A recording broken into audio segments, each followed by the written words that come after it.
감사드립니다. 그 많은 내용들이 13챕터죠, 아마? 로 된 것을 이렇게 몇 가지 중심적인 테마로 이렇게 요약을 해 주셨는데, 저도 이 책을 읽으면서 우리 박 목사님의 성품이 그냥 드러나는 것 같아요. 이 책 속에서 그 날카로운 신학적 지성과 따뜻한 목회자의 이 감성이, 그리고 이렇게 지혜로운 스승으로서의 이 사고와 시대와 성경을 보는 이 해안이, 그게 아주 이렇게 잘 어울려져 있어서 저는 읽으면서 그냥 참 좋다라고 하는 생각을 가지면서 이렇게 책을 읽어 나갔는데 그래서 이 이야기를 조금 더 구체적으로 이제 나누었으면 좋겠습니다.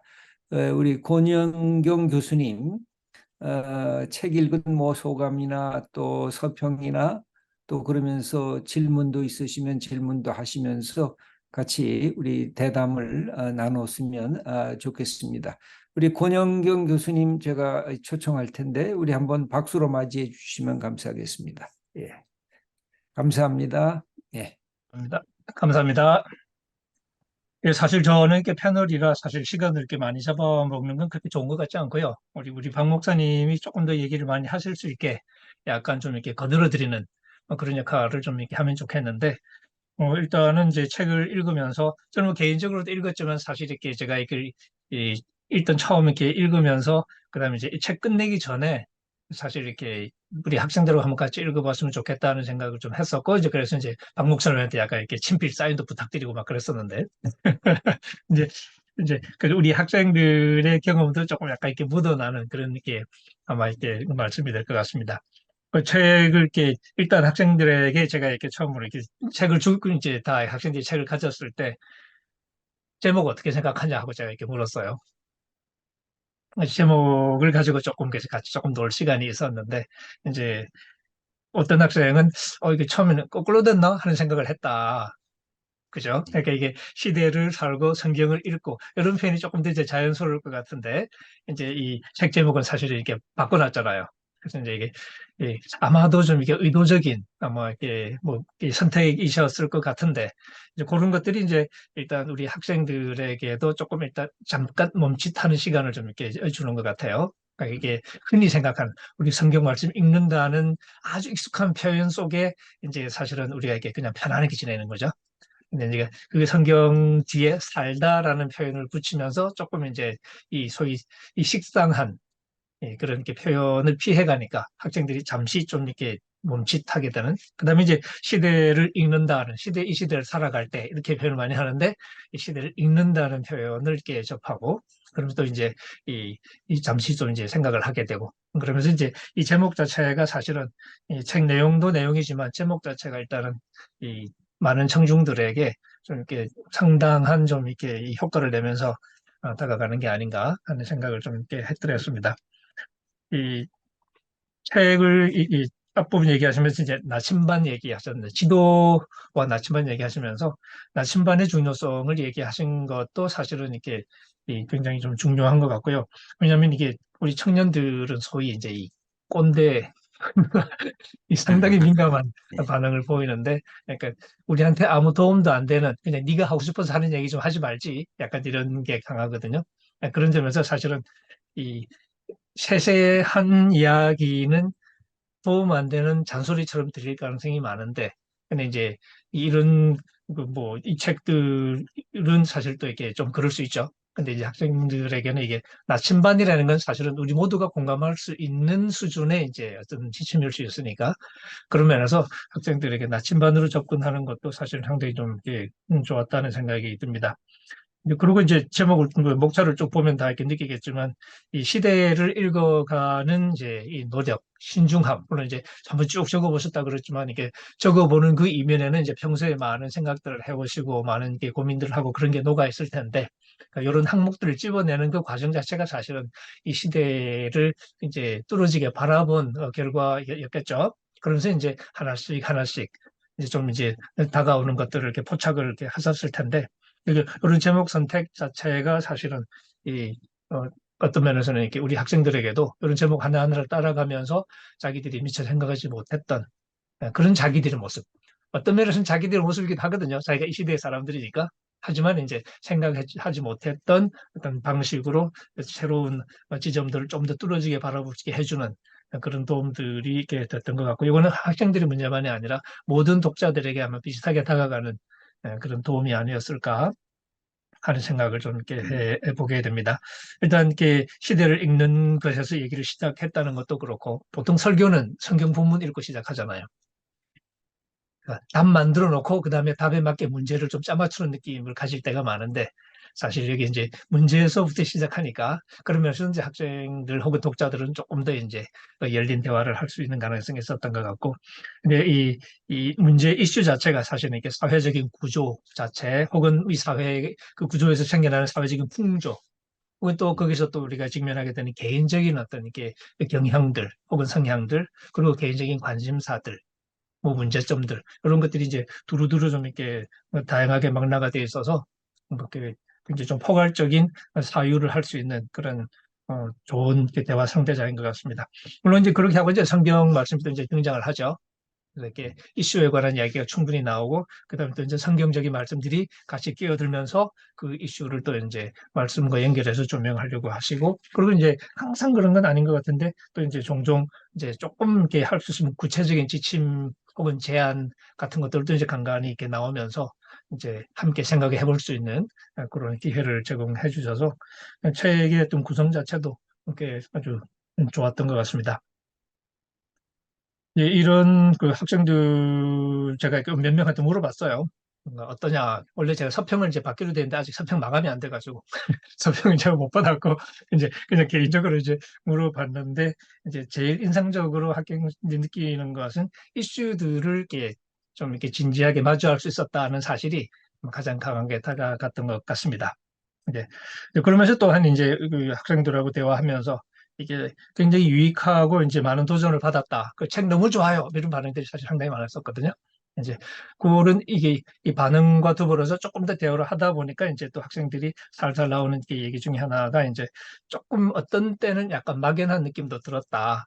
그런 게 그 막연한 느낌을 이제 제가 좀 이렇게 생각해 보니까, 이게 일단 처음에 이제 30대, 40대 청중들하고 이렇게 시작하신 얘기라서, 근데 이제 또 거기서 끝나는 게 아니고 교회에서 설교도 하시고, 그리고 아마 책으로 준비하시면서 조금 더 넓은 독자를 아마 이렇게 생각하셨을지 모르겠는데, 이런 것들이 오히려 어떤 면에서는 누구를 향해서 하는 얘기일까 하는 좀 이렇게 모호함으로도 다가갈 수 있는, 그러니까 의도된 청중이 누구일까 하는 질문을 조금 이렇게 할 수도 있었던 것 같아요. 그러니까 어떤 때는 사회를 향해서 하는 얘기처럼 읽히기도 하고, 또 이제 어떤 대목은 교회 전체를 향해서 이렇게 하는 얘기처럼 읽히기도 하고, 또 어떤 때는 교회라고 그랬는데 이 교회 누구를 의도한 거지? 그런 생각이 살짝 드는 대목도 있고, 또 어떤 때는 50, 60대가 읽으면 딱 맞을 만한 이야기인 것 같다는 느낌이 드는 그런 대목도 있고, 그래서 이제 저는 우리 학생들은 청년이니까 청년들은 이 이야기에 어떻게 응답을 하게 될까 하는 이제 궁금증을 이렇게 갖게 되는데, 이제 학생들 중에 이제 몇 명이 약간 앞에서는 굉장히 흥분되고 막 자기 얘기하는 것 같고 막 이제 그래서 그러다가 구체적인 성경을 거쳐서 구체적인 대목으로 오면 조금 주춤 느슨해지는 느낌, 그런 느낌이 살짝 좀 들더라, 그런 평. 근데 그건 제가 가진 느낌하고도 조금 약간 어느 정도는 좀 그게 이 목소리가 조금은 더 통일됐어도 좋지 않았을까? 혹은 타겟 그룹이 조금 더 선명했더라면 훨씬 좋지 않았을까? 물론 챕터별로 그럴 수도 있겠고, 아니면 또 뭐 이렇게 아예 전체 책을 그릴 수도 있겠는데, 그러면서 어떤 경우에는 누구를 향해서 하는 이야기일까 하는 그런 모호함을 느끼는 것도 이 책의 경험 중에 하나였던 것 같습니다. 그게 이제 가장 뭐 이렇게 학생 좀 부정적이긴 하자면 이제 그런 부분이 저는 아까 목사님이 그런 면에서 이런 식의 반응에 대해서도 이렇게 아마 하실 말씀이 있을 것 같거든요. 책을 쓰신 입장에서. 그래서 이제 그런 좀 설명을 좀 더 들어보면 우리가 책을 조금 더 잘 이해할 수 있지 않을까 하는 생각이 좀 들었습니다. 그다음에 이제 또 읽으면서 이제 저는 이게 뭐 이건 제 개인적으로 읽으면서 시대를 읽는다라고 이렇게 말했는데, 사실 이 시대라는 게 이게 우리에게 경험이 되는 시대이다 보니까 이게 하나의 시대라기보다는 많은 사람이 다양한 방식으로 이 시대를 경험하는 것 같아요. 아까 말씀드린 것처럼 청중에 따라서. 이제 이 음. 책 서문에는 또 이제 목회자 얘기도 나오고 하는 거 보니까 목사님 책 쓰실 때 목회자도 상당히 좀 의식을 하신 것처럼 이제 그렇게 보이는데 이제 누가 경험하는 이 시대일까? 예, 그런 면에서도 조금 더 이렇게 좀 이렇게 세밀한 그 좀 이렇게 데피니션이 있었다면 그러면 예. 조금 더 얘기가 조금 더 이렇게 예. 직접적으로 선명하게 다가가지 않았을까 하는 그런 생각을 좀 이렇게 해봤습니다. 이게 학생들 저는 이게 아무래도 이제 뭐 젊은 학생들과 시간을 많이 보내니까 이게 오기 전에도 이제 학생들과 면담을 하면서 이제 진로를 뭘로 정해야 될지 자기 도대체 감이 안 온다고 막 하소연하는 그런 학생하고 대화하고 또 이제 음악이 하고 싶지만 감히 자신이 없어서 자기가 어떻게 해야 될지 결정을 못 하겠다라고 고민하는 뭐 그런 이제 학생들하고 이렇게 대화를 이렇게 하다가 왔는데 그런 면에서 이제 젊은 사람들이 경험하고 있는 이 시대하고 저처럼 안정된 직장을 가지고 사실 뭐 우리 숭실대가 제가 은퇴할 때까지 망하지는 않겠죠. 그러니까 안정된 직장에서 사실은 뭐 이렇게 나쁘지 않은 페이를 받으면서 이렇게 살아가는 이제 60이 다 되어가는 사람이 경험하는 이 시대는 사실은 많이 다를 것 같고요. 그런 면에서 조금 이제 그런 그룹마다 다르게 느낄 그런 이게 경험의 다양성, 그러니까 이 시대의 다양성에 대한 이야기도 약간 조금 이렇게 들어가면 조금 더 이렇게 읽기가 수월하지 않을까 그런 생각을 좀 해봤습니다. 그다음에 이제 이게 교회 얘기가 이렇게 자주 나오는데 실제 대학생들의 상당수는 교회를 가해자로 경험합니다. 이게 이제 교회를 이제 긍정적인 복음의 공동체로 우리가 이해할 수도 있고요. 그다음에 이제 이 교회가 우리가 좀 문제가 있어서 고쳐야 될 어떤 그런 그 단체로 인식할 수도 있고 뭐 여러 가지 경험이 있을 텐데 현실적으로 이렇게 학생들의 상당수는 교회를 어떤 게 좀 제가 가시로 표현 제가 쓰는 표현인데 음. 이게 약간 교회 때문에 오히려 이렇게 문제를 경험하게 되는 그런 거 아는데 그런 부분에 대해서도 조금 더 얘기를 하면 설명을 좀 더 해주시면 아마 이렇게 독자들이 조금 더 도움을 받지 않을까 하는 생각을 해봤습니다. 그리고 이제 마지막으로 이제 학생들도 그렇고 이걸 읽으면서 이제 성경 말씀이 나오고 그다음에 또 이제 구체적인 얘기 넘어가는데 음, 어떤 이제 이 경우에는 성경 말씀하고 이슈하고가 조금 잘 이렇게 매치가 안 되는 느낌이 드는 경우도 있더라.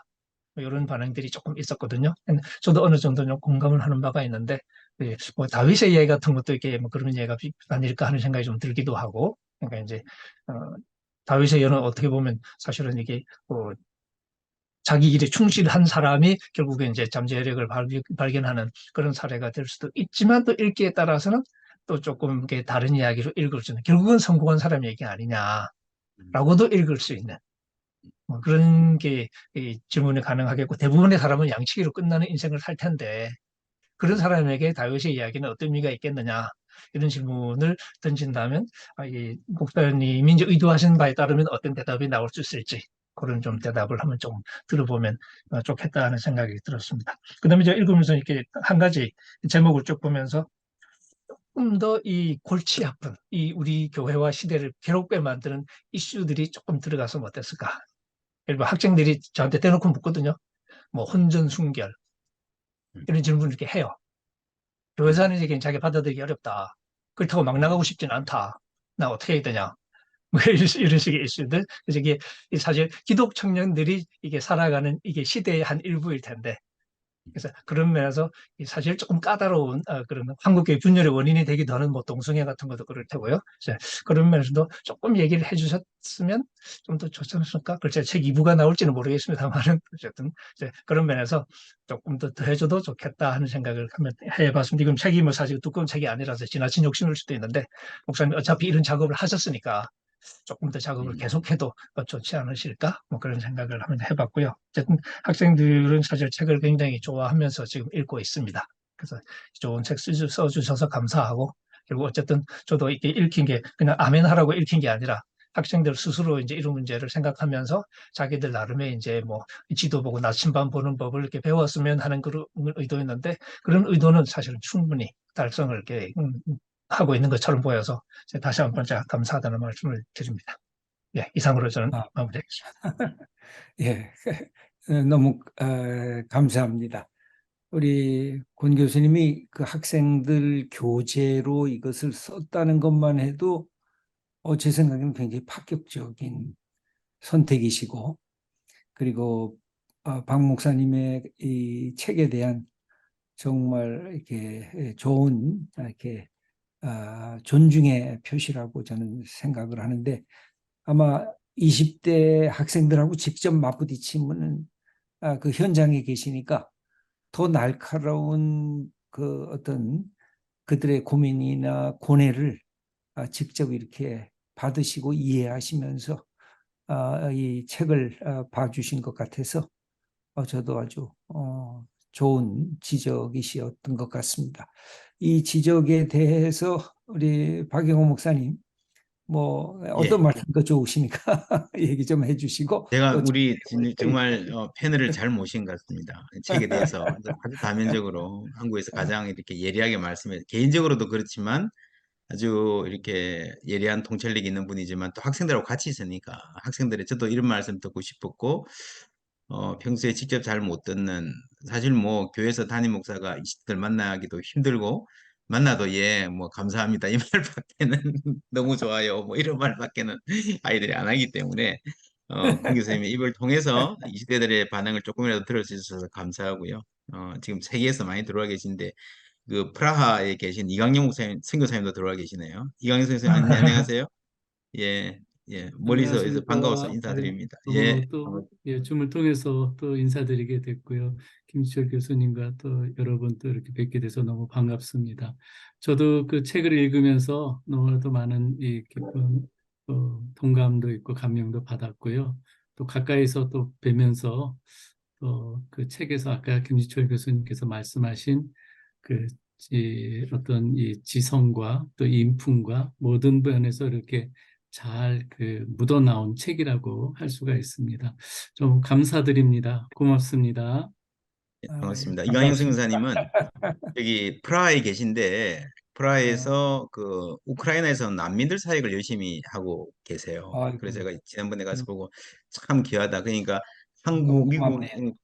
프라하에 가 있는 한국인들이 거기 온 우크라이나인들을 돌본다는 거 정말 굉장히 이렇게 너무너무 감사한 그 선교적 이 익스텐션이라는 생각이 들고요.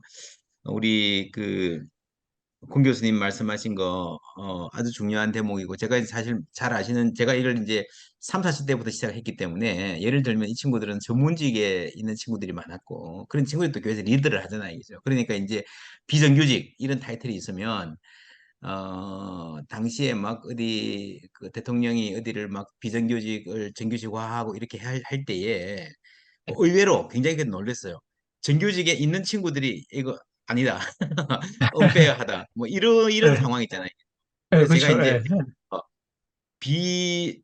어, 취직을 하려고 노력하는 친구들이나 아니면 비정규직에 있으면서 어떻게든지 내가 정규직이 돼야 되겠다는 애들 입장보다는 이미 정규직에 세이프하게 들어와 있는데 어떻게 너희들이 중간 관리자라도 됐는데 이게 직장 문화를 잘 만들어 갈 것인가? 그쪽에서 잘 쓴 게 사실이에요.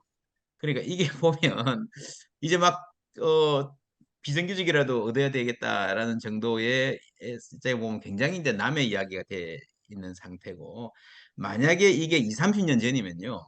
이런 분리가 없죠. 왜냐면 대학생들도 내가 좀 있으면 어, 취직을 할 것이고 좀 있으면 과장이 될 거니까 당연히 내가 이런 마인드 우리 때는 그렇게 했어요. 그러니까 아주 뭐 중간 관리자에 대한 이야기를 들어도 사회 지도층이 이렇게 한다 이야기를 들어도 이게 우리 이야기라고 들을 수 있는 최소한 내가 내 앞길이라는 가능성이 배제되지 않는 시대였는데 이 시대 자체가 완전히 분절돼 가지고 30대에 해당하는 말과 20대에 해당하는 말이 완전히 다른 시대가 되어 버렸죠. 그래서 그리고 이제 이 30대 안에서 세대 문제뿐만이 아니라 세대 안에서 사실은 세대 안에서의 이 분리, 차별도 굉장히 큰 그래서 소위 이제 글로벌리제이션에서 세계 전체 경제를 움직이는 거대 기업의 흐름에 올라탄 트랙, 소수의 트랙과 그렇지 못한 트랙, 그리고 세습적인 부가 있는 청년들과 그렇지 않은 청년들 사이가 워낙 커서 그것 자체가 아픔인 것 같아요. 그래서 저는 이제 야, 이 정도면 지금 제가 느끼면 이 정도면 이제는 그냥 책을 모두에게 다 어필하는 어떤 이슈를 갖고 뭘 하기는 굉장히 힘들겠다. 이제 좀 분리돼서 나가는 측면도 있어야 되지 않을까. 저도 이제 그런 고민이 많아서 우리 교회도 이렇게 교회 전체를 연령별로 구분해서 지금 많이 접근하는 책을 많이 쓰고 있습니다. 그런 측면들이 있고 잘 보셨고요.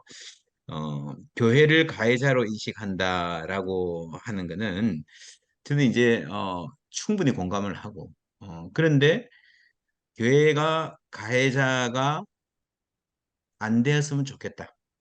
안 돼야 되는데 교회 안에 소망이 있는데라고 하는 사람들이 어떤 생각을 가지면 좋을까 할 때 제 마지막 고민이 그래서 냉소라고 하는 게 이 교회는 안 돼. 이 꼰대들 모여가지고 제도교회는 본래 저럴 수밖에 없어라고 하는 어, 체념, 낙담을 하는 사람 그래서 교회를 마음으로부터 버린 사람이 많을지라도 그럼에도 불구하고 그 제도교회를 붙잡고 뭔가를 해 보자라고 하는 사람들이 남아서 이제 뭔가를 해야 되지 않을까? 제가 초점이라면 그게 맞춰져 있고.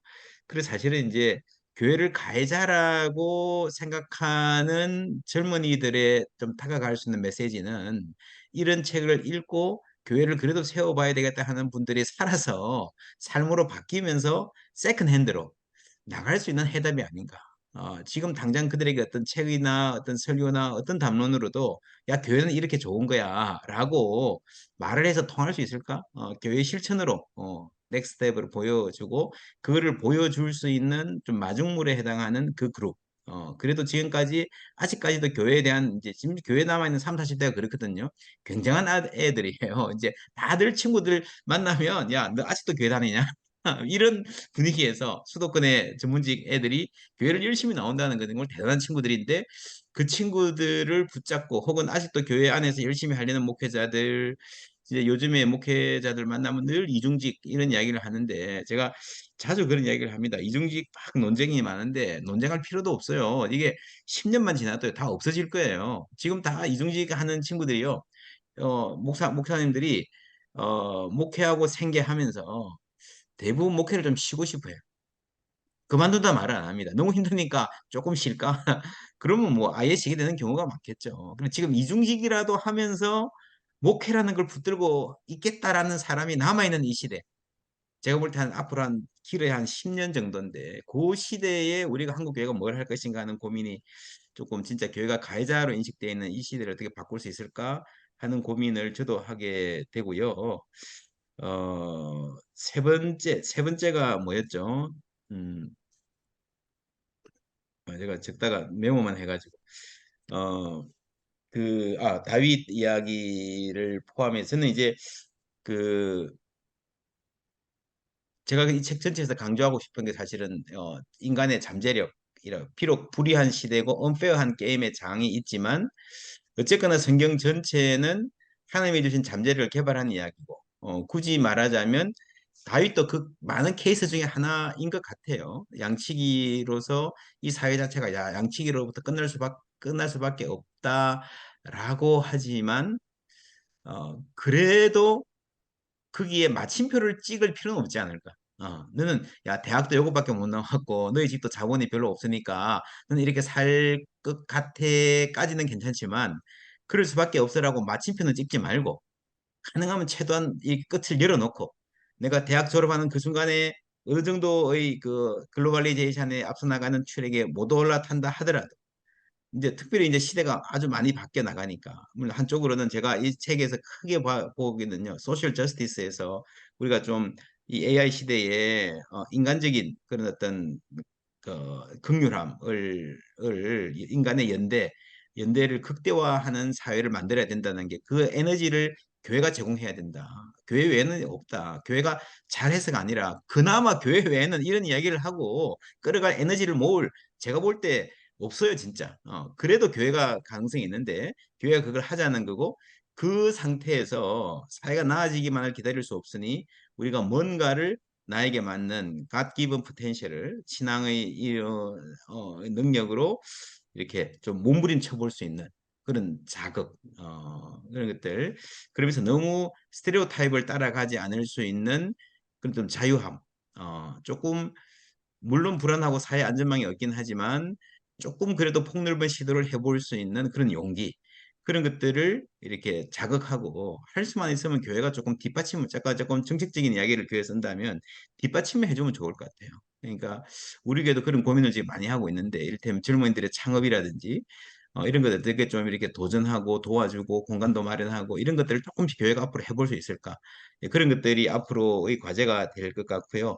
혼전순결이라는 게 동성애는 모르겠습니다만 아직도 이슈가 된다는 게 어떻게 보면 좀 놀랍고 아이들이 요즘에는 그냥 이걸 들고 오는 것 자체가 그죠? 굉장히 애들 이렇게 착해요. 별종 희귀 천연기념물 취급받는 시대가 이미 버린 것 같고요. 그래서 이제 이런 거를 다 통틀어서 뭐 제가 쓰지는 않더라도 제가 요구를 했으니 어 이어지는 이런 연구들이 좀 나왔으면 좋겠다. 그래서 제가 이제 신학 학회하고도 요즘 좀 이야기하는데 저는 그리고 지난번에 김영복 목사님이 한국에 오셨을 때 제가 김치철 목사님하고 세 분 만나서 이런 얘기를 좀 하면 좋겠다. 우리 한국의 신학계에 굉장히 훌륭한 분들이 많은데 함께 모여서 포럼을 하면서요. 저 고은 교수님 했던 이런 이야기. 우리가 신학자들이 좀 앞으로 이런 책을 좀 쓰고 이런 연구를 좀 해야 되지 않을까 하는 걸 솔직하게 빅 이슈들을 중요한 이슈들을 좀 이렇게 끄집어내 놓고 정말 이 시대에 필요한 연구들을 좀 이렇게 추동하고 도전하는 그런 포럼을 한번 하고 싶어요. 그게 이제 이 책의 세컨를 원하는 제가 일 수 있고 제가 이제 이 책을 쓰고 나니까 지난번에 한동대학교 사경에 제 강사로 갔었는데 그때 이제 강영환 교수님하고 최도성 총장님과 같이 이런 얘기를 했었습니다. 강 교수님이 이제 그존 스타트가 영국에서 했던 그 현대 사회의 질문과 기독교적 답변 이런 책이 생각난다. 그 책은 존 스타트가 이제 각 이슈를 뽑아놓고 그 이슈에 대한 전문가들 몇 사람 이야기를 다 들었대요. 그러고 나서 신학적으로 자기가 정리를 한 거죠. 그런 거를 한번 해보시면 어떠냐. 이런 이야기들을 좀 했었고, 그래서 이제 최도성 한동대 총장님하고는 우리 포항제일교회하고 한동대 교수님 팀하고 콜라보를 한번 해봐도 좋겠다. 이런 이야기를 나누기도 했었습니다. 그게 한 예고요. 신학자들하고 기독교 우리 이제 미래목회와 말씀 연구는 사실 그거 하려고 지금 시작한 거예요. 우리 다양한 전문가들 여기 와서 이렇게 북토크도 하고 세미나도 하거든요. 그래서 이제 우리가 지나가는 일회성으로 하지만 조금 경험이 쌓이면 제 생각에는 이거 중요한 이슈를 이렇게 쭉 나열해 놓고 신학자들과 전문가들이 만나는 포럼을 해서 좀 실제적인 답을 내놓을 수 있는 그런 장을 한번 만들어 봐도 좋지 않을까 하는 그런 생각이 듭니다. 뭐 예, 예. 감사합니다. 대략 아마 대답이 이 됐는지 저 예. 박영호 목사님 그것도 그 좀 문제에 그 다 언급하지 못한 것들은 예. 이 권영경 교수님이 은퇴하시기 전에 뭐 하나 쓰셔야 될 것 같은데 내가 볼 예. 때 20대하고 같이 그렇게 고민하시고 음, 아파하시고 그러시니까 예. 그것도 한번 저희들이 기대해 봐야 되겠습니다. 네. 우리 그 채팅방에 채팅을 좀 해주시고 저 질문이 있으시면 이 질문한 거를 우리 박 목사님에게 한번 여쭤보는데 아까 시대를 읽는 눈은 어떻게 키워나갈 수 있을까요? 그 얘기를 하면서 동시에 오늘 이 책을 보면 이제 인문학적이고 사회과학적이고 때로는 영화나 또는 소설이나 시도 이렇게 인용을 하시는데 이게 다 이제 시대를 보는 눈하고도 관련이 돼 있을 것 같은데 책은 이제 독서는 어떻게 하시는지 그리고 책 선정은 그리고 처음부터 마지막까지 다 읽으시는지 아니면 중요한 부분만 읽어 나가는지 노트를 하면서 이거를 글 쓸 때 사용하시는지 이게 실제적으로 책을 이렇게 써 나갈 때 시대를 읽고 또 성경을 읽고 그러면서 여러 가지 책들을 이렇게 같이 포괄할 때 그렇게 다양하게 그런 것을 이제 그 다 섭렵하면서 글을 쓰셨는데 그런 노하우를 우리 후배들이나 우리 동료들한테 한번 얘기해 주시는 것도 좋을 것 같습니다. 어, 이제 저는 책을 읽을 때 주로 질문 중심으로 읽는 것 같습니다. 그냥 이렇게 평상시에 교양으로 읽는 것보다는 어떤 이 비정규직 문제, 예를 들면 뭐 이런 게 도대체 우리가 어떻게 봐야 될까? 이런 기사도 보고 책도 보고 찾아가며 리서치하는 과정이 있고, 그래서 저는 이제 특히 이런 주제에 대해서는 물론 이제 신학에서는 신학의 계통이 있고 신학의 기초부터 적용들이 이렇게 추리가 있기 때문에 그 추리를 따라 읽으면 되는데, 이슈를 다루는 거는 질문을 갖고 책을 선정하고 읽으면서 그게 큰 숲에 들어가는 거기 때문에 이게 나침반, 역시 나침반이 중요한데요. 이게 들어가면서 너무 중요한 부분과 덜 중요한 부분을, 그러니까 물론 열정이 있어야 되고 되지만 중요한 부분과 덜 중요한 부분을 내가 쓸 수 있는 에너지를 구분하는 것도 중요한 것 같습니다. 그러니까 숲에 가다가 어디 가서 너무 많이 시간을 보내면 안 되고 좀 또 자세히 들여다볼 부분은, 제가 제주도 가서 어디 사려니 숲길에 그 적을 받았는데요. 그 숲 해설사 그 프로그램을 가보니까요. 고사리를 딱 두고 뒷면을 보여주더라고요. 그래, 이 조그만 그 현미경 같은 거 있지 않습니까? 이런 거, 요거를 가지고 보라 그러더라고요. 야, 이 고사리 뒷면에 있는 이 현미경으로 보니까 숲을 그냥 우리가 수도 없이 지났잖아요, 그죠? 야, 그 안에 이런 게 있구나. 그러니까 이제 그를 이제 자세히 들어야 될 부분들에 대한 통찰. 그러니까 김 목사님 아주 중요한 질문을 해주셨는데, 모든 책을 처음부터 끝까지 다 읽을 수는 없는 것 같아요. 그래서 어느 책, 그러니까 책을 읽으면서 가장 중요한 거는 전체 숲을 들어가면 전체의 지형을 헤아리면서 읽는 것. 그건 책에 대한 그 책의 순서, 컨텐츠가 먼저 지형의 가장 기본적인 약도가 되겠지만, 이 논의에 있어서 전체 지형에 이 사람이 어디쯤 와 있고 어느 정도 돼 있다. 이거는 이제 전체를 공시적으로 펼쳐서 이 정도에서 있다는 거 하고, 이제 시대별로 이제 이거는 언제 나온 책이고 요 때의 상황에서 이렇게 이야기했는데 지금 이렇게 바뀌었다라고 하는, 저는 그 신학도요. 신학학 책들이 많이 읽히는데 사실은 이미 지나갔고 다른 논의에 다 소화돼 가지고 별로 읽을 필요가 없는 책에 사람들이 너무 많이 시간을 소비한 경우도 많습니다. 그래서 뭐 대략 전부 다 읽을 책, 한 3분의 1 정도 읽을 책, 대략 흐름만 파악할 책, 대략 한 3개 정도로 제가 나누는 것 같습니다. 그래서 책 메모하는 것도 마찬가지. 대략은 저는 그냥 책 기퉁이에 조금씩 메모하고 책 뒤에 책 맨 뒤에 여백 같은데 몇 페이지를 지금 중요한 타이틀을 적는 정도로 간단하게만 저는 메모를 합니다. 그리고 꼭 이제 그 기억하고 싶은 것은 따로 간단하게 메모하거나 서평을 쓰거나 그래서 페이스북에 올리거나 하기도 하지만, 책을 가능한 메모 안 하고 그냥 기억하는. 그래서 기억을 하면 다른 설교 때 인용하거나 할 때에 생각해내면 되는 것 같아요. know where, 어디 있는가를 알 정도의 더듬이만 유지하는 정도로 하고 이렇게 책을 덮어 놓는, 그래서 막 개통을 만들어 정리하려고 대단히 노력하지는 않는 편입니다. 그리고 아, 평소에 예. 설교를 하거나 강의를 할 때 저는 이제 이런 부분에서 조금 권하고 싶은 게, 이왕 수업 준비를 하거나 강연 준비를 하거나 설교 준비를 할 때 그게 나에게 중요한 질문이니까 그거 할 때 그때 50분 강의를 써먹을 것보다는 좀 폭넓게 하는 게 좋은 것 같아요.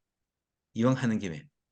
요거를 준비하기 위해서 이까지 해야 돼 하는 정도 수준까지 대략은 파악을 해놓으면 그것들이 이제 다음 그 넥스트 스텝으로 이어져 가는. 그래서 글을 쓸 때나 논문을 쓸 때도 저는 논문을 하나를 잘 쓰면 한 두세 개 정도 더 쓸 수 있는 어 뭐죠, 그 주제가 생각나야 제대로 쓴 거라 생각합니다. 설교도 설교 한 편을 제대로 열심히 준비해서 하면 적어도 한 설교를 하고 싶은 주제가 그 설교 안에서 한 두세 개 정도는 도출이 돼야 난 설교를 제대로 한 거라고 준비를 제대로 하는 거라 생각 들고, 그러면서 이제 조금씩 넓혀져 가는. 저는 그렇게 평소에 준비를 예. 하려고 노력하고 있습니다.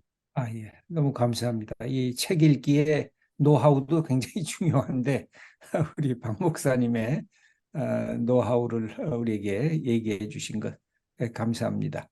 또 우리 질문한 것 중에 이제 시대 비판이 사실은 교회 비판하고도 같이 이게 맞물려져 있는데요.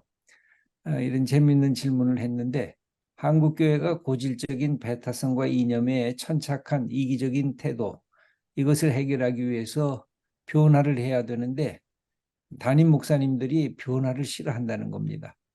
그래서 이것을 어떻게 바꿀 수 있을는지 자기는 지금 신학생인데 신학생들이 이때 뭘 준비하면서 바꿔야 기본적으로 우리 박 목사님이 이원론적 삶이 아니라 일원론적 삶으로 모든 것을 꿰뚫어 가야 된다고 말씀을 해주셨는데 아마 지금 신학 공부하는 분들이 있는 것 같아요. 여기에.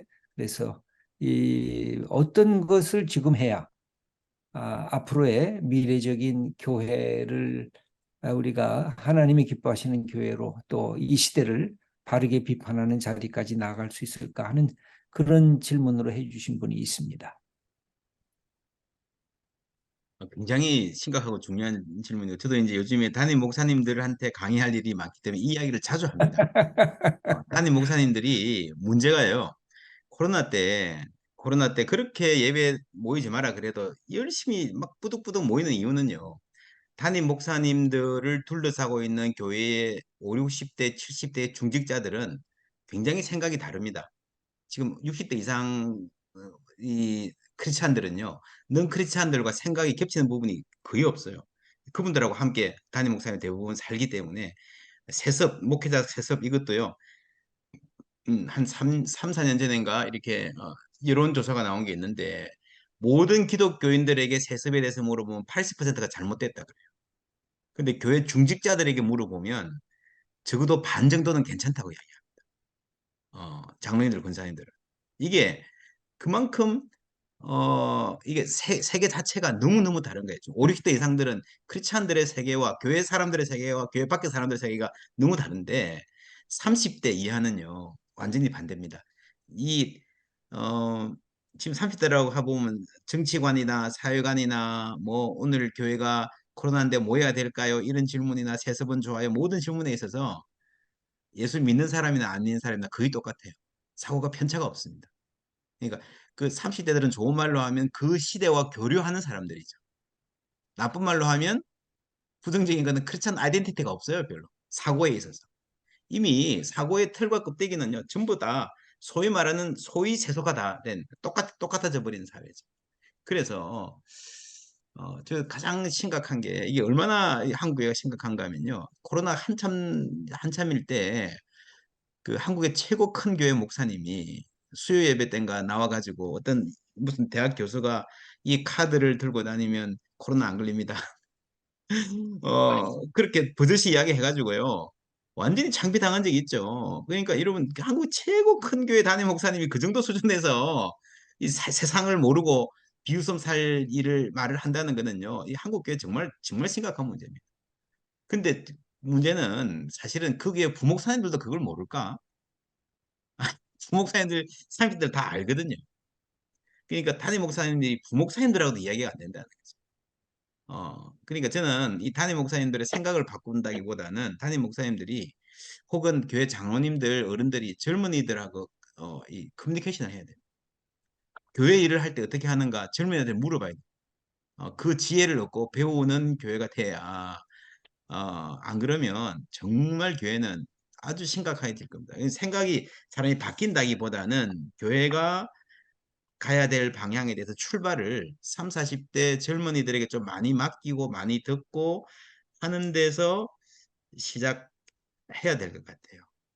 그러면서 어떤 저는 현재의 그 공부 중인 신학생들이 뭐 갖춰야 될 것은 뭐 예, 많지만 근데 이런 게 있습니다. 교회를 바꾸고 싶은데 교회를 바꾼다는 게 쉬운 일이 아니에요. 물론 이제 바꾸고 싶어도 안 바뀌는 것도 쉽지 않지만 교회를 잘못 바꾸려고 노력하다 보면 교회가 기둥이 무너집니다. 어, 그러니까 왜 이게 있잖아요. 그죠? 교회를 보면 건물을 보면 이 벽들이 있는데 그 벽들 중에서 그냥 칸막이 벽이 있고 내력벽, 웨이트 베어링 벽이 있습니다. 그러니까 기둥력하는 벽이 있습니다. 그러니까 교회 이거 집을 리모델링 할 때에 칸막이 벽은 허물어도 돼요. 그 내력벽을 허물면 이게 무너집니다. 근데 교회를 바꾸려 그러면 이게 뭐가 칸막이 벽에 불과한 벽인지 뭐가 내력벽인지가 통찰이 없으면요. 진짜 이거 뭐 사람 잡는 계획가가 될 확률이 굉장히 많습니다. 그래서 지금 한국 현상의 제도교회를 지탱하는 이 기둥은 무엇인가라고 하는 통찰과 한국 교회의 변화를 가로막는 칸막이는 무엇인가, 무엇을 우리가 바꿀 수 있을 것이며 어디에서 시작할 것이며 리모델링을 하면서 어떻게 로드맵을 갖고 나갈 것인가 하는 통찰들을 신중하고 대담하게 좀 갖추어 나가야 될 거다. 그래서 가장 중요한 게 신학이죠. 신학적 뿌리가 굉장히 중요하고 자기의 언어로 신학하는. 저는 그래서 이제 한국적 신학이라고 이야기하는데 한국적 신학이라고 해서 우리 선배들이 막 그냥 한국의 저 한이냐 뭐 흥이냐 뭐 풍류 신학이냐 이래서 한국적인 뭐 이렇게 화랑도까지 끌고 와서 신학을 했는데 저는 그런 게 뭐 대단히 중요하다고 생각하지 않고요. 저는 한국적 신학은 지금 한국 사회를 사는 사람들이 지금 한국 사회에서 느끼는 아픔과 고민과 소망에 충실한 그 지점에서 출발하는 신학이 한국적 신학이라고 생각합니다. 그러니까 우리가 지금 신학은 다 문제에서 문제를 해결하는 과정인데 우리가 읽는 신학책의 상당수가 전부 다 외국의 문제예요, 외국의 문제. 소위 뭐 포스트 크리스텐덤 이것도 서구 이야기고요. 교회 바벨론 시대 이것도 서구 이야기고요. 물론 우리하고 비슷한 접점은 있습니다만은 오늘 우리가 경험하는 문제를 어떻게 말씀으로 실험할 것인가 거기서 출발하는 신학들을 우리가 좀 치열하게 해야 되지 않을까 그런 생각이 듭니다. 예. 예. 혹 우리 지금 우리 현장에서 우리 지금 직접 질문하시고 싶으신 분이 있으시면 마이크 이렇게 손을 들어 주실까요? 그러면 좀 저 현장 질문도 받도록 할 텐데 우리 저 최규철님은 질문하려고 마이크 여셨습니까? 아닌가요? 예. 누구 질문하실 분이 지금 참여하신 분 중에 계신가요? 아니면 여기 질문된 거 하나를 조금 더 얘기를 하고 누가 질문하실 분이 있으시면 손 들고 표시하시면 좋을 것 같습니다. 요것을 질문하고 그리고 질문할 분 하고 마지막으로 우리 권영경 교수님 한번 다시 말씀해 주시고 마무리를 우리 박 목사님이 해주시면 좋겠습니다. 이게 이제 정치적인 문제인데요. 이게 우리 박영호 목사님도 받으셨을 것 같은데 11장에 시민구조 시대에 참여해서 저자는 정치적 메시아니즘은 환상일 뿐이다 라고 이야기합니다. 그러면서 이제 한국의 대통령제 또 매번 이 한국의 정치 제도의 흑역사를 우리가 경험하고 있는데 우리 기독교인들이 어떤 방식으로 정치에 참여를 해야 하나님 나라의 운동과 같이 결부돼서 좋은 참여가 되고 하나의 우리의 사회나 역사 현장의 변화를 우리 그리스도인들이 함께 참여할 수 있다. 약간 거대 담론인데 이런 거대 담론에 대한 어떤 생각도 박 목사님이 갖고 계신지 한번 아까 이제 냉소주의에 대한 비판도 여기에 다 해당이 되는 건데 어떻게 보면 정치 냉소주의가 있거든요. 모든 것 중에 제일 냉소받는 게 지금 정치 현장인데 이런 부분에 대한 혹 박 목사님의 생각이 있으시면 잠깐 말씀해 주시죠. 예. 그 기독교인들이 어떻게 정치를 참여하는가라고 하는 우리 신학적인 얘기는 굉장히 많이들 했고 쌓여 있는데 하나님의 주권이라고 하는 큰 테두리 안에 정치, 경제, 사회, 문화 모든 부분들이 다 들어있기 때문에 거기서 하나님의 주권 안에서 제외될 수가 없고 인간의 모든 고통, 모든 소망이 이렇게 구조화되는 과정에서 정치는 굉장히 중요한 과정이기 때문에 일단 우리가 주머니에서 돈 내고 헌금해가지고 가난한 사람들 도와주는 것도 좋지만 사회 제도가 전세금 뭐 불합리하고 청년들 빈 문제 이런 것들을 정치적으로 조금만 바꿀 수 있어도 크게 바꿀 수 있기 때문에 정치를 기독교 실천의 장에서 제외할 수는 없는 것 같습니다. 그리고 어떤 그런데 이제 우리 기독교인들이라고 할 때에 교회가 어떤 제도교회 이름으로 참여하는 거하고 모든 기독교인들이 또 한 시민으로 참여하는 것은 조금 구분이 될 수 있을 거라고 될 필요가 있을 거라 생각을 합니다. 특별히 이제 제가 목회자들 만나서 이야기할 때는 지금은 사회가 너무 양적으로 이렇게 진영화되어 있기 때문에 정치적으로 나하고 안 맞는 말이면 어떤 누가 무슨 말을 하더라도 내가 아무리 존경하는 목사가 이야기하더라도 안 듣습니다.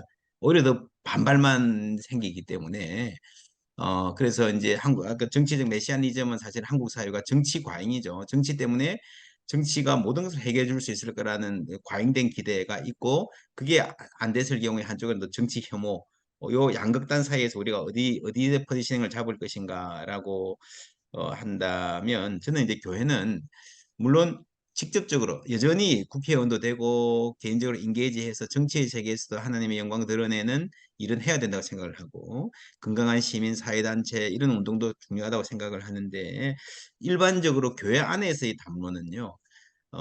직접적인 정치적인 지지나 비판, 정치인을 실명을 거론하면서 하는 것은 너무 지금 이거 자체가 교회의 격을 떨어뜨리는 행동이 되어버리기 때문에 신학적으로 드러난 그 이전에 안 하는 게 좋고 있고요.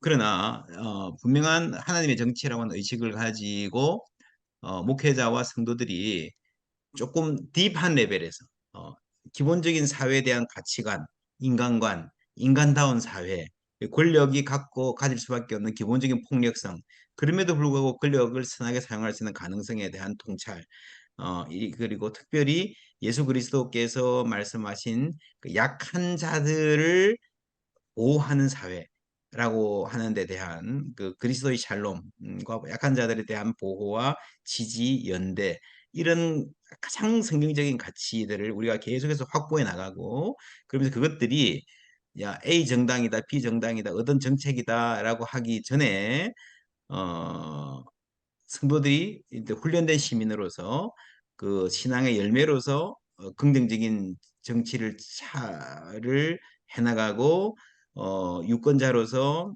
사회의 액터로서 이렇게 행동해 나가는 그러한 방향으로 가야 된다고 생각을 하고요. 이 책에 제가 이제 쓰는 것 중에 그 외로움에 대한 책을 쓰면서요. 노리나 허츠라고 하는 영국 학자의 이야기를 한 적이 있습니다. 그분이 한 굉장히 재미있는 말이 있어요. 사람들이 왜 아스팔트에 나가가지고 막 극단적인 뭘 하고 트럼프 막 폭력적인 이런 거 하냐 하면서 히틀러 시대를 분석해 보니까 사람들이 외로웠기 때문이다.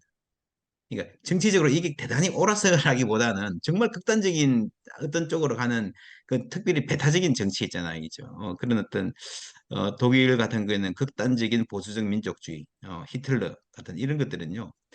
사회에서의 패배, 이 사회에서 내가 설 자리가 없다라고 생각을 하고 누구도 나를 환영해주지 않고 친구가 되어주지 않는 극단적인 외로움이 극단적인 정치 편향을 낳는다.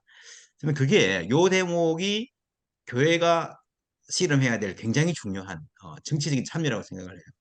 그러니까 소위 말하는 소셜 캐피탈, 서로가 좀 보듬어주고 돌봐주고 친구가 되어주고 말을 들어주면서 이 사람들이 이 분노와 한이 엉어리가 돼서 정치적인 극단주로 나가지 않도록 할 수 있는 사회 에너지가 모일 수 있는 그건 교회만이 아니라 뭐 사회 안에 있는 뭐 배드민턴 모임도 좋고요. 뭐 뭐든지 좋은데 탁구 모임도 좋고 뭐 독서클도 좋고 한데 그런 어떤 따뜻한 사회를 만들어가는 그런 비전들을 교회가 중심에서 좀 할 수 있지 않을까.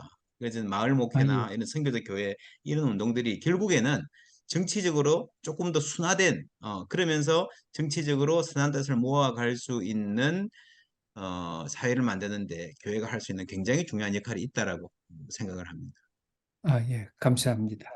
꼭 우리 회원들 중에 하실 말씀이 있으시면 꼭 손 드시고 아니면 우리 권영경 교수님 전체적으로 지금 쭉 말씀 같이 들으셨는데 꼭 또 말씀하실 거 추가하실 거나 또 함께 우리가 이 책 읽으면서 또 깊이 우리 또 깨닫고 또 실천해야 될 부분들이 있으시면 잠깐 마무리 말씀을 좀 해주시죠. 네, 우리 박 목사님이 사실 냉소 이야기를 해주셨는데 이 시대적으로 사실 이렇게 냉소가 지금 이렇게 사탄이 사용하는 가장 강력한 이게 무기가 아닌가 하는 생각이 들고요. 이제 이 시대 전체에 냉소가 퍼져 있기도 하지만 사실 이제 우리 입장에서는 또 가장 좀 염려스러운 것 중에 하나가 이게 교회가 좀 많이 죽을 써서 사실 그게 더 이렇게 심화됐다고 할 수 있는데 복음 자체에 대한 냉소가 사실 이렇게 그리스도인 사회에서도 굉장히 좀 이렇게 널리 퍼져 있다는 느낌을 가질 때가 많습니다. 근데 교회가 스스로에 대해서 냉소를 해버리면 사실 답이 없는 건데 그런 점에서 이렇게 박 목사님이 하시는 이런 작업들이 사실 시대를 이렇게 좀 냉정하게 바라보는 어떤 이렇게 눈도 길러주고 동시에 이렇게 이제 성경을 살다라는 게 말씀이 있는 것처럼 이게 시대를 바라보는 경험이 오히려 역설적으로 우리 스스로의 신앙을 좀 더 날카롭게 좀 이렇게 인식하고 바라보게 만들어주는 그렇게 자극이 될 수 있잖아요. 그러면서 이제 우리의 신앙에 대해서 좀 더 예민하게 눈을 뜨고 그래서 결국은 뭐 히브리서 저자가 말하는 것처럼 우리 복음이 가진 이 복음의 잠재력하고 복음의 파괴력, 바울이 말하는 복음의 능력에 대한 확신을 우리가 좀 더 할 수 있다면 음. 그리고 그 확신을 바닥에 깔고 우리가 이 시대를 바라본다면 얼마나 좋을까 이런 생각을 많이 하는데 그런 점에서 유 목사님의 작업이 시대와 더불어서 우리 스스로 가지고 있는 이 복음에 대해서도 좀 더 강한 좀 이렇게 확신을 갖게 만들어주는 그런 좋은 자극제로 좀 이렇게 사용이 될 수 있지 않을까 그런 생각을 한번 해보면서 좀 예, 마무리하겠습니다. 예, 감사합니다. 우리 박영호 목사님 이 전체 마무리하면서 우리 회원들한테 그 같이 이렇게 뭐 나누고 싶은 특별한 컨셉이 또 있으시면 잠깐 좀 마무리 좀 해주시죠. 예, 질문들 다 대답 못해서 주신 질문들, 그러나 다 비슷한 책에 있고 우리가 같이 함께 어, 계속해서 좀 대화할 수 있는 주제, 여러분 고민하셔야 될 주제라고 생각합니다. 지금 채팅창에 올라와 있는 것 중에서 이중직 목회를 부정적으로 보실까 했는데 그렇지 않습니다. 저는 이중직이란 말 나오는 것 자체가 좀 이상한, 그렇죠. 그러니까 풀타임으로 교회에서 교회만 일하고 있으면 좋겠지만 이중직이 뭐 된다 안 된다 말할 필요가 있을까? 그죠? 이제 물론 이제 제대로서 이중직을 딱 못 박는 건 어려운 점이 있습니다. 왜냐하면 어떤 교회들은요, 그냥 목사님을 fully support 할 능력이 있음에도 이제 안 하려고 하는, 악용하는 소지도 있고, 아주 복잡한 문제가 여기에 이제 제도적으로 있기 때문에 그렇지만, 기본적으로 저는 이중직 하시는 분들, 아까도 이야기했지만, 참 저도 이제 미국에서 개척교회를 해봤지만, 정말 존경합니다. 이게 밥 벌어먹고 사는 것도 참 힘든 시절에 스스로 생계를 유지하면서 그래도 목회를 하고 우리 고은 교수님 말씀하신 복음의 능력, 그죠? 복음의 능력과 하나님께로 받은 이 사명을 유지하려고 하는 거는요. 뭐 당연히 너무너무 감사하고 이렇게 참 이렇게 잘 우리가 지원해야 될 심정적으로라도 그렇게 해야 될 일인데 제 생각은 이러한 열심히 얼마나 갈까? 지금 30대들 만나보면요. 그러니까 둘 중에 하나 선택을 하라면 꼭 이중직을 해야 된다면 하다가 그냥 목회를 접고 포기하는 쪽으로 가게 될 분들이 훨씬 더 많지 않을까. 이중직이 하나의 시대의 트렌드에 질문이 되는 것 자체가 우리가 이대로 가서는 한시적인 제대로 된 모델을 만들지 못하면 고민이 되지 않을까 하는 생각이 들고요. 질문이 올라와서 제가 말씀드리는 겁니다. 제가 책을 써서 세상에 낸다는 거는요. 사실은 이제 참 감사하면서 두려운 일이기도 하고 내 생각들을 이제 나누고 평가받고 하는 건데 그래도 많은 분들이 읽어주셔서 감사하고요. 존경하는 또 스승님 김실 목사님 비롯해서 많은 분들이 부족한 적에 좋은 평을 해주시고 해서 감사드리고 또 오늘 이렇게 김권 교수님 학교에서 함께 20대하고 나눈다 그래서 이게 저는 굉장히 제 스스로가 놀랄 정도로 감사하고 도전받았고요. 그러면서 끊임없이 이제 권 교수님도 기존의 틀, 이렇게 기존의 틀 늘 다루던 교재, 이 교재도 그렇고 공부라는 게 가르치는 거 하면 쉽잖아요, 그죠? 그 바운더리 안에서 그냥 익숙한 기독교적 주제를 갖고 하면 쉬운데 계속해서 넘어서려는 그런 노력들이 있어서 감사하고 오늘 여기에 들어와서 함께 말씀 나누시는 분들 다 그러리라고 생각을 합니다. 책을 찾아 읽고 북토크도 일부러 나오고 하는 게 어떤 그래도 우리한테 열정이 있기 때문에 그 하나님 나라를 하는 열정이 우리 이웃들 그 이웃들이 뭐 또래일 수도 있고 후배들일 수도 있지만 이웃들에 대한 그 애정. 저는 특별히 이제 저도 이제 목사로서 그런 대로 이제 안정되어 있는 교회 목사로서 후배들, 목회자들 혹은 후배 성도들을 보면서 사실 미안한 마음이 훨씬 더 많습니다. 너무너무 미안하고 우리가 참 교회를 좀 더 좀 잘해서 복음의 능력은 있는데 제가 이제 지난주에 설교에 그런 이야기 했거든요. 교회가 그리스도의 몸이다. 그리스도가 머리다. 저는 약간 죄송한 비유이긴 합니다만 머리는 굉장히 훌륭한데 몸은 좀 시원찮은 이런 옛날에 그 스티븐 호킹 박사 있지 않습니까? 그죠? 세계적인 천재적인 두뇌에 몸은 책 한 페이지도 못 넘기는 그 무력한 몸을 가진 그런 유비 이게 생각이 날 정도의 오늘의 교회 상황이 아닌가. 그러나 우리에게 소망이 있다면 우리의 소망은 탁월한 머리, 그죠? 그리스도에 있기 때문에 그 복음의 능력을 따라가며 우리가 할 수 있는 만큼 좀 그리스도를 닮아가는 그런 삶을 살았으면 좋겠다 하는 생각이 들고 오늘 이 자리도 그런 냉소를 넘어서 그런 열정이 모이는 자리라 생각해서 여러분 감사드립니다. 감사합니다. 예, 너무 감사합니다.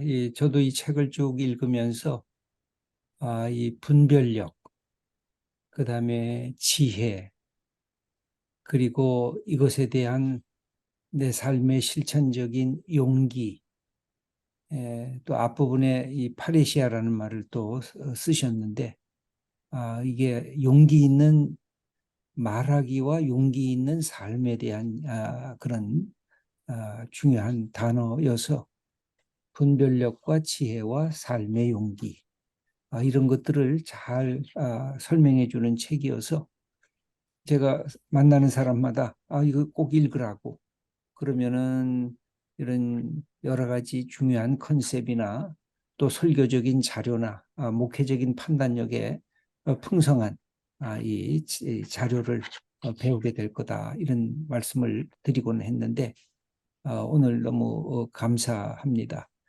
우리 그 책 저자이신 박영호 목사님 또 이것에 대해서 학교에서 학생들하고 같이 또 토론도 하시고 이거 보통 일이 아닌데 저는 우리 권영경 교수님 너무 감사합니다.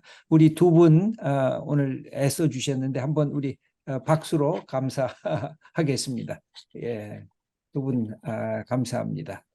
그러니까 같이 참여해 주신 모든 분들 너무 소중한 분들이어서 각자 말씀 다 듣고 싶은데 그렇지 못해서 너무 죄송하고 하여튼 이렇게 같이 참여해 주신 것만으로도 저에게는 큰 힘이 됩니다.